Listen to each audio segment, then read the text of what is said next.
C'est à passer de 10 minutes, ce n'est pas comme ça qu'on se comporte d'habitude, mais vous savez, avec Dame Pluie, on ne sait jamais, hein, ça devient très compliqué pour certaines personnes de se rendre au boulot, mais nous sommes là ce matin, encore une fois de plus, dans le programme Canal Matin, pour vous apporter tout ce qu'il y a de meilleur en matière de bonne humeur. Et comme d'habitude, Patricia qui est avec moi sur ce plateau, toute rayonnante, la chaleur, mais surtout beaucoup de lumière, à travers sa tenue jaune.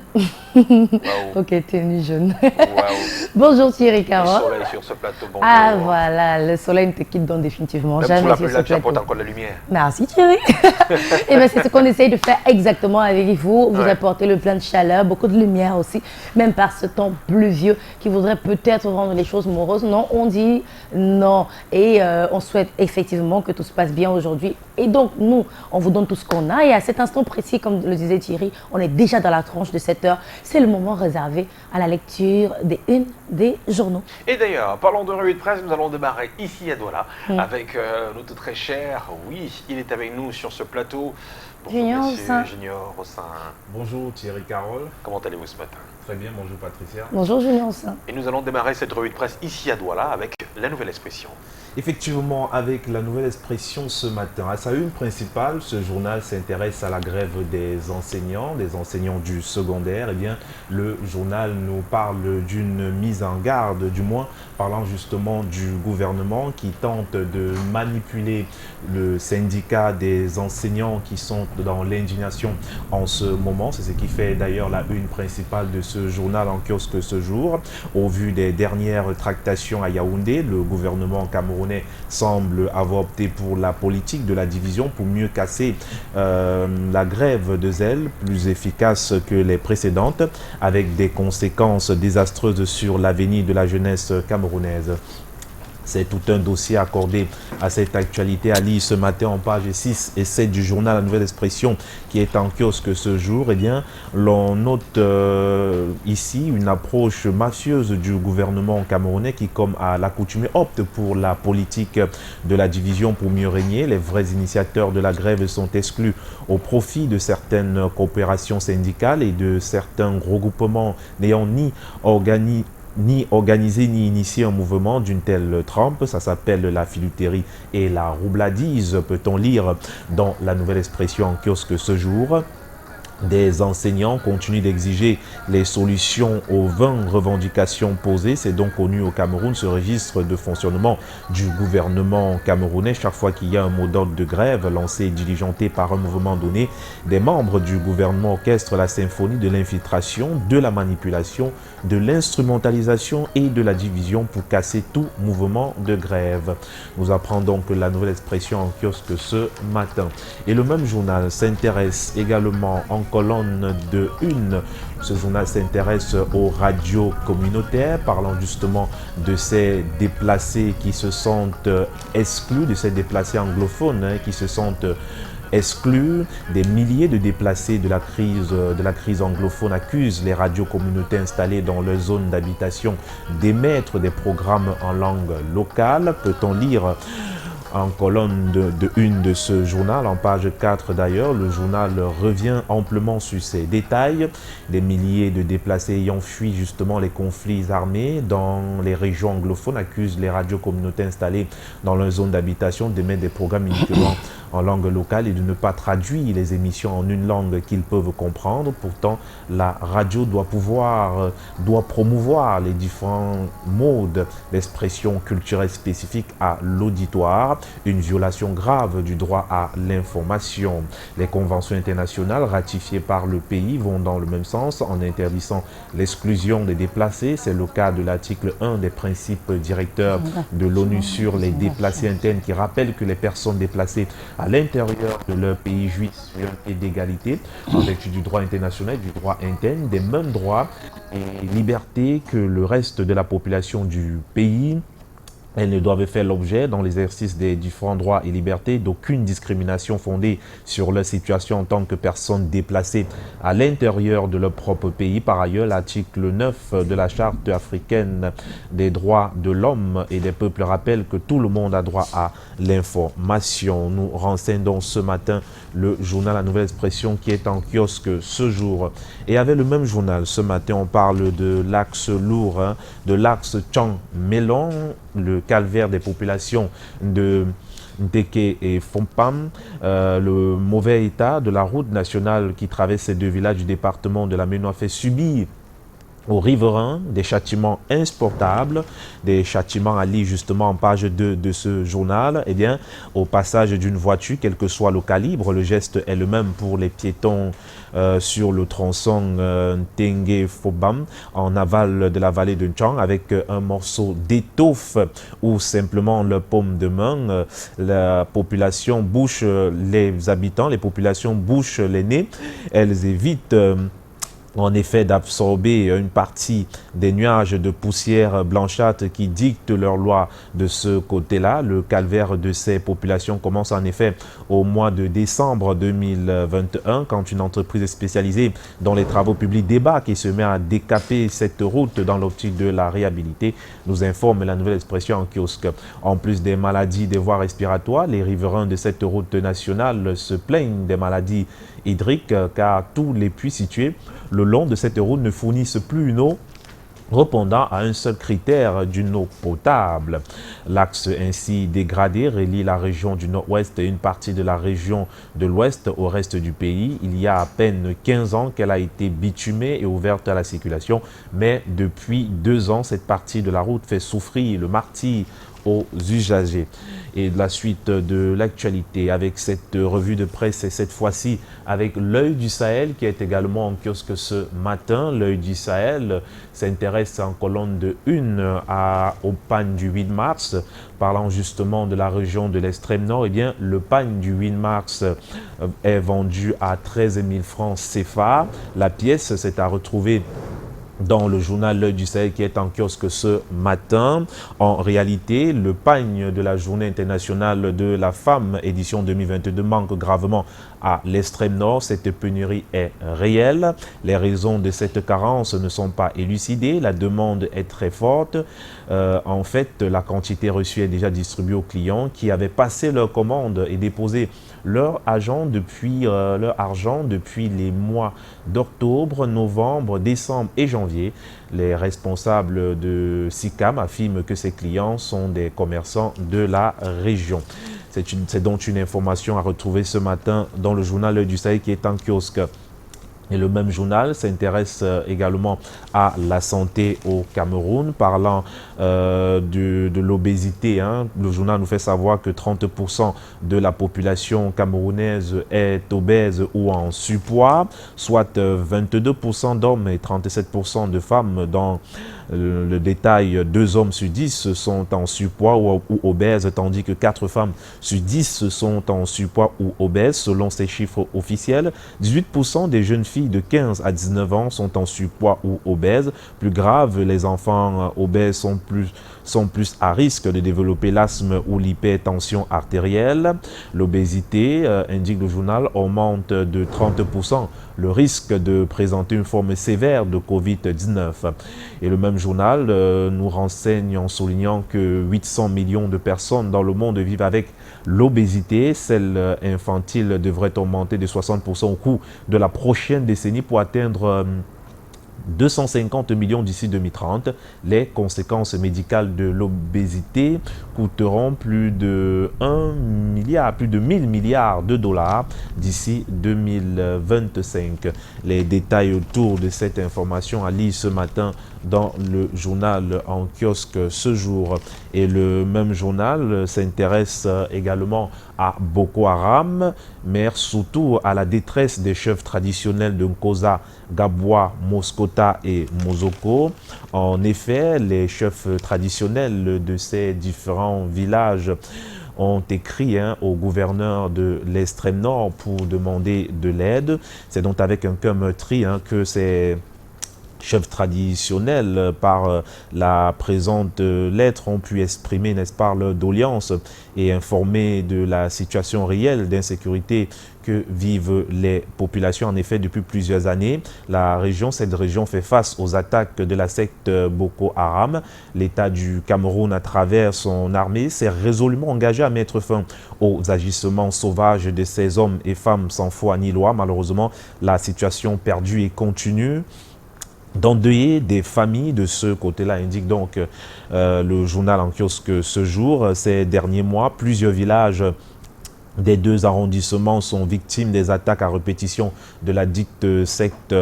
Et malgré ces attaques régulières où les éléments de la secte tuent les personnes, pillent les biens des populations, eh bien, il faut dire que ces chefs traditionnels ne voient aucune action concrète qui vise justement à les mettre hors d'état de nuit. Le sentiment qui anime justement ces chefs traditionnels et la population est celui d'être abandonnés et jetés à ces rapaces. C'est pourquoi depuis un certain temps on assiste impuissamment et désespérément à un exode massif de ces populations vers des lieux inconnus. Tous ces villages sont en train de se vider de leur population et certains même sont complètement abandonnés, ce qui permet justement à Boko Haram d'avancer progressivement pour attaquer le centre des arrondissements de Mayo, Moskota et de Goza, comme ce fut le cas dans la nuit du 22 au 23 février dernier au quartier 10 Sodé-Coton à Ngoza. C'est donc une lettre à retrouver et à lire ce matin dans le journal L'Œil du Sahel, lettre adressée ainsi au gouverneur de la région de l'extrême nord. Et nous poursuivons cette revue de presse ce matin avec le journal Europe Plus qui est également en kiosque. Europe Plus s'intéresse bien évidemment au mouvement OTS, parlant justement des enseignants. Cette fois-ci, Europe Plus, le bi-hebdo en kiosque ce jour, nous fait savoir que le gouvernement camerounais nargue tout simplement les enseignants. Eh bien, le MINFOPRA, au moment où le mouvement Crème-Morte se radicalise et que le gouvernement manipule des faits valoir, annonce le traitement de 800 dossiers en 15 jours, disons plutôt 8000 dossiers en 15 jours pour être précis, avec le journal Europe Plus qui est en kiosque ce matin, du moins du bout des lèvres. Le pouvoir s'est engagé pour le règlement des compléments de salaire, le paiement des aérés dus aux enseignants mobilisés dans le cadre de la correction des examens officiels organisés par l'Office du baccalauréat au titre des sessions de juin 2020 et 2021, la régularisation des avancements, la prise en compte des primes de non-logement, le paiement des allocations familiales et le règlement des indemnités de sujétion. Quant aux revendications portant sur la carrière et le statut, il annonce qu'elles feront l'objet de concertations ultérieures, trop vagues pour faire fléchir la détermination des pétitionnaires, disons des pétitionnaires, autant le dire avec précision, d'où également leur pessimiste par rapport à la tonitruante annonce de Joseph Lé qui a entendu la grogne pour se rendre compte qu'il existe 8000 dossiers d'enseignants en souffrance dans le département dont il a la charge. Peut-on lire ce matin dans le journal Europe Plus qui est en kiosque ce jour.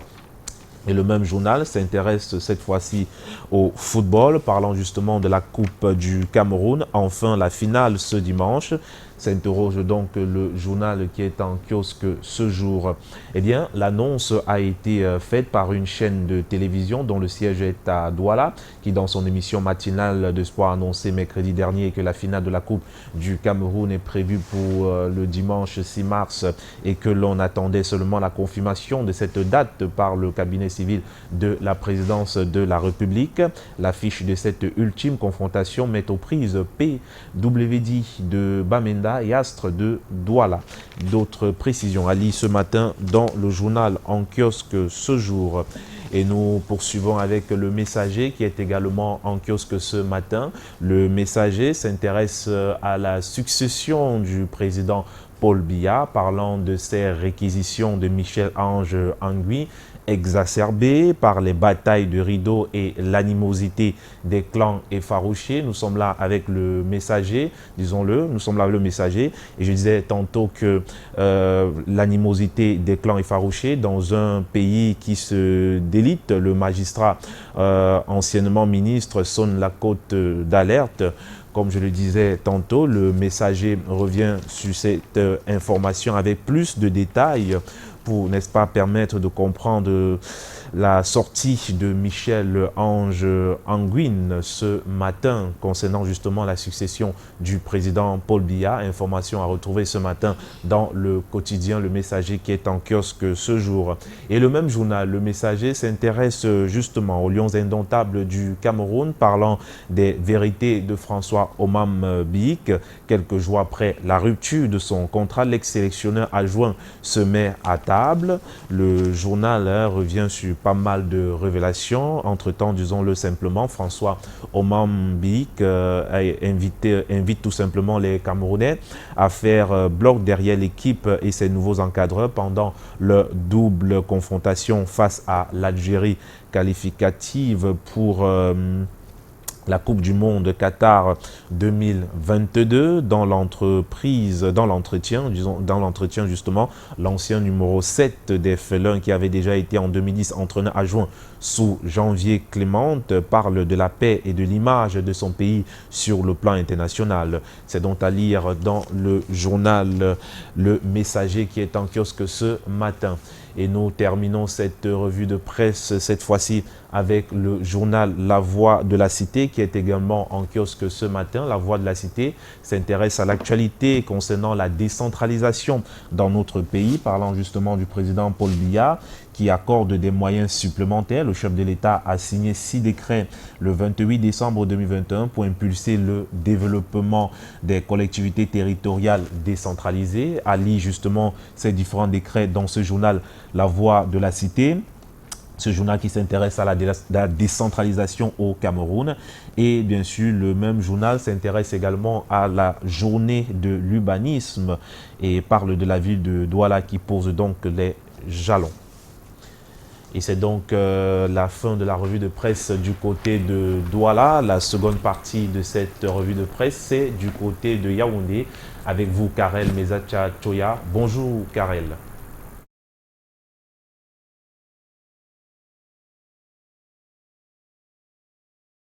Bonjour Junior, bonjour à vous du côté de Douala, Madame Messi, bonjour et bienvenue à Angola. On s'intéresse à l'actualité ou alors la situation un peu tendue au sein de la communauté enseignante.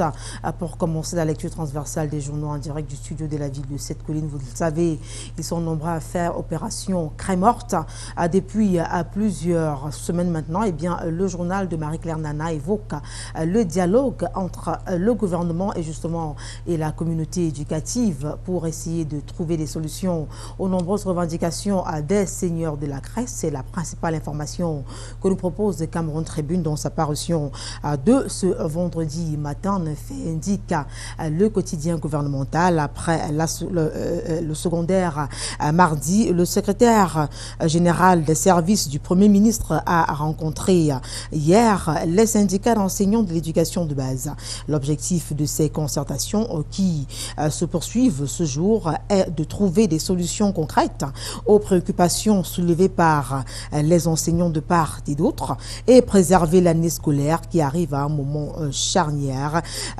Le journal en parle donc en plus détail dans les articles que vous verrez de la page 2 à la page 3. On reste dans le cadre de cette information relative justement à la grève des enseignants. On continue d'en parler avec le quotidien Le Jour. Le journal d'Aman Mana évoque les réactions des hommes politiques. Les hommes politiques ou alors la classe politique réagit donc à cette situation plutôt tendue au sein de la communauté éducative. Que pensent justement ces hommes politiques? Quelles sont les conséquences justement de cette opération crème morte pour les élèves? Que doivent faire les pouvoirs publics pour finalement trouver des solutions concrètes? Éléments de réponse à retrouver dans les colonnes du journal d'Aman Mana, le journal d'Aman Mana, qui marque également un temps d'arrêt sur l'affaire Malika avec cette décision de la justice camerounaise qui vient donc de tomber. Les deux mises en cause écopent donc de 9 mois de prison pour l'un et 4 pour l'autre et d'une amende d'un peu plus de 20 millions de nos francs à verser donc à la plaignante. Le journal revient donc sur cette décision de la justice qui est donc connue depuis hier. Eh bien, le journal s'intéresse également à la dépense publique avec cette interrogation au pied de une. Où sont passés ou alors où sont les frais de crédit? S'interroge le journal d'Aman Mana au pied pied de une ce vendredi matin. À cette question, le journal apporte quelques éclairages, notamment 2 mois après le vote du budget et la promulgation de la loi des finances 2022. Les gestionnaires délégués attendent toujours leurs ordres de dépenses. Peut-on lire donc au pied de une dans l'apparition du quotidien bleu ce matin. Le journal en parle donc en plus détail dans ces colonnes. Puisque nous sommes dans le domaine de la finance, on y reste avec le quotidien Mutation. Le journal de Georges-Alain Boyomo s'intéresse précisément au prix de la bière. Sa mousse pour la hausse. Peut-on lire en première de couverture du journal de Georges-Alain Boyomo, journal de Georges-Alain Boyomo, qui nous fait savoir ce vendredi 4 mars que les sociétés brassicoles crient à l'asphyxie suite à l'augmentation des cours des matières premières et à l'explosion du fret. SABC, UCB et Guinness Cameroun n'excluent pas une répercussion sur le coût des boissons, indique le journal qui se veut beaucoup plus explicite dans l'article paru en page 13. Toujours en économie, on continue avec Econews qui s'intéresse aux banques et compagnies d'assurance. Le journal s'interroge également en première de couverture ce matin. Peuvent-elles investir dans la crypto-monnaie? S'interroge donc le journal de Pascal Dibamou, journal qui nous fait savoir que Jacques Elundou Ndeme, chef de service à la direction des systèmes et des moyens de paiement à la BEAC, donne les esquisses de réponse à cette question dans la dernière parution de la lettre de la recherche, entre guillemets, un magazine de la Banque centrale. L'expert analyse la place des monnaies des banques centrales face donc à la montée en puissance des crypto-monnaies. Des informations au détail près sont à retrouver dans l'article paru en page 5. Toujours en économie, on a également reçu le quotidien L'économie ce vendredi matin. Le journal nous amène dans nos marchés pour parler de la proposition pour contenir l'inflation au sein justement des espaces marchands dont dispose alors que l'on peut retrouver dans notre pays tout simplement. Le journal de Thierry Ekouti nous fait savoir quelles ont été faites dans la dernière note de l'Institut national de la statistique sur l'évolution justement du niveau général des prix entre 2016 et 2021. Que faut-il donc finalement retenir? Élément de réponse à retrouver dans l'article paru en page 3.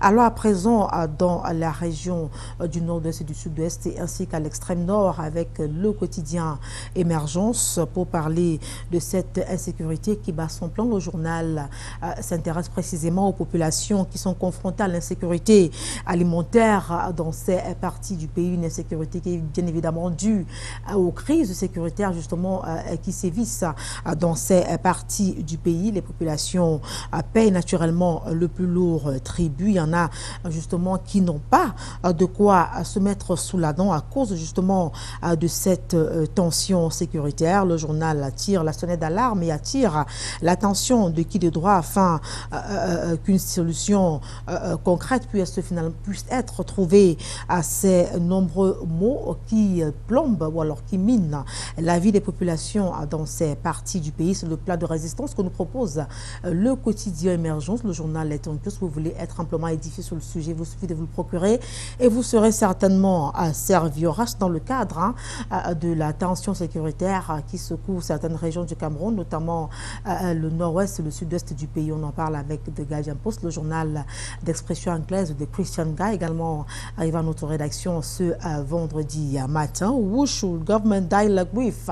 Avec qui finalement le gouvernement doit dialoguer pour cesser le feu, pour cesser le feu justement dans ces parties du pays, pour faire taire les armes, pour arrêter de faire couler du sang des innocents dans ces parties du pays. Avec qui donc le gouvernement doit dialoguer avec qui donc le gouvernement doit dialoguer du côté des sécessionnistes? S'interroge donc le journal de Christian Ga qui revient donc sur les différentes conséquences de cette crise, tant sur le plan humain que sur le plan matériel, dans sa parution de ce vendredi matin. Le journal en parle donc au détail près dans ses colonnes de ce vendredi 4 mars 2021. Autre journal journal. Autre information avec Éco-Santé, on parle santé et plus précisément de la sexualité et du bien-être, ce que peuvent ressentir les femmes au moment de l'acte sexuel justement sont donc mises en exergue dans les colonnes du journal. Ce que peuvent ressentir les femmes sont mises en exergue dans les colonnes de ce journal ce matin, envoûtantes, ensorcelantes, pétillantes. Les femmes avouent sans embâche qu'au moment de la pénétration, elles vivent un véritable moment extase entre rêve et réalité, voyage au 7e ciel, découvrir les secrets des plus grands experts en sexualité pour transformer cet instant à un moment inoubliable et magique. Une découverte à retrouver donc dans l'article paru en page 3 dans les colonnes du journal de Joseph Mbengbou. On parle de tout à fait autre chose à présent avec le quotidien Réalité Plus. Le journal nous s'intéresse donc à cette volonté du président de la République, Paul Biya, qui ne s'était pas trompé du point de vue de ce journal en nommant Denis Koulagné-Koutou à la tête de la SODEPA. Le journal pense que le chef de l'État tout simplement fait le bon choix en le nommant donc à ce poste. Le journal nous fait savoir que le directeur général de la SODEPA a abattu un travail extraordinaire pour redorer le secteur que lui a confié le chef de l'État, Paul Biya. Denis Koulagné-Koutou s'est donc jeté à l'eau depuis sa nomination pour densifier les zones d'approvisionnement de la viande bovine pour la joie des consommateurs camerounais. Les abattoirs ont été dépoussiérés et modernisés. Le directeur général Koulagné a donc autant pour moi, a signé d'importants contrats avec des partenaires sérieux pour dynamiser les activités de la SODEPA. Enfin, les conditions de travail des personnels se sont améliorées. C'est le journal de Paul Ngouaré Kindji qui le dit dans sa parution de ce vendredi matin. On continue avec La République. La République revient sur cette dotation motorisée ou alors cette dotation tout simplement en véhicule flambant neuf au chef de terre.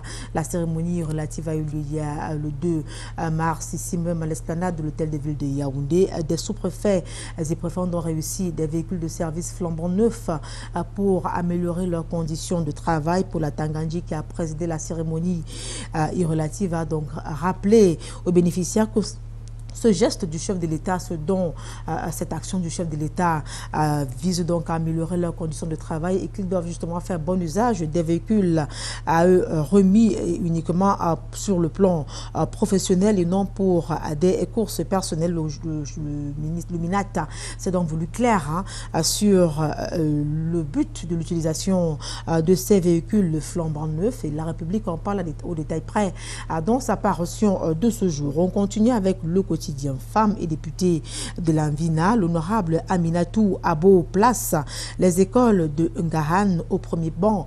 Peut-on lire en première de couverture du journal de Jules Brice Ngaba, arrive à notre rédaction ce vendredi matin. Note d'évaluation éducative de l'arrondissement de Ngahan, département de l'Anvina, région de l'Adamawa. Système éducatif largement fragilisé depuis plusieurs décennies. Activité parlementaire d'urgence à mettre donc en œuvre. Renforcement de la logistique est mise à disposition de près de 100 tables bancs au bénéfice justement des écoles primaires de cette unité administrative. Ainsi se présente donc le cahier des textes de l'honorable Aminatou Abo, député à l'Assemblée nationale. Elle le fait donc pour contribuer à sa manière à l'éducation du fer de lance de la nation dans cette partie du pays, du côté de Ghana, pour être beaucoup plus précise. On a également reçu ce magazine ce vendredi matin, Infrastructure Magazine, parution donc de décembre 2021 à février 2022, marque un temps d'arrêt sur les grandes réalisations du chef de l'État ces 5 dernières années, les les 5 grandes réussites de Paul Biya toutes ces années sont donc mises en exergue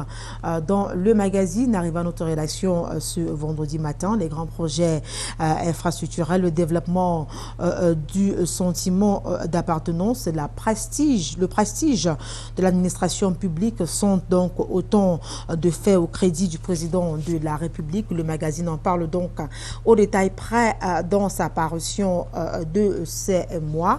Magazine qui nous amène également du côté de Ghana avec la construction du plus grand chantier d'Afrique de l'Ouest. Du côté du Togo, le magazine s'intéresse aux petits pays grands régionaux.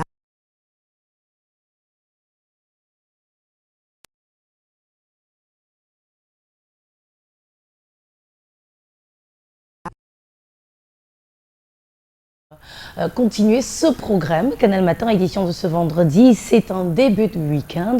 N'empêche quand même qu'il faut savoir exactement ce qui se passe dans le pays, comme on vient de le faire à l'instant avec la revue de presse. Merci encore à Karel Mézatier. Eh bien, pour ceux qui sont encore sous les draps, sachez tout simplement dehors, il pleut des cordes ici à toi là. Des lianes. Donc voilà, pour ceux qui sont dans les quartiers compliqués, comme on dit souvent, parce que tous les coins de là sont compliqués, les inondations n'ont plus finir. On espère tout simplement que vous aurez prêté la deuxième paire de chaussures, le deuxième pantalon, parce que vous allez sortir les pieds dans l'eau. Comme vous aimez souvent le concept, aller prendre manger un bon poisson avec les pieds dans l'eau. Les pieds dans l'eau. Ouais. Aujourd'hui, on n'a pas besoin de poisson et une bouteille de bière pour avoir les pieds dans l'eau. En tout cas, 7h46. Oui.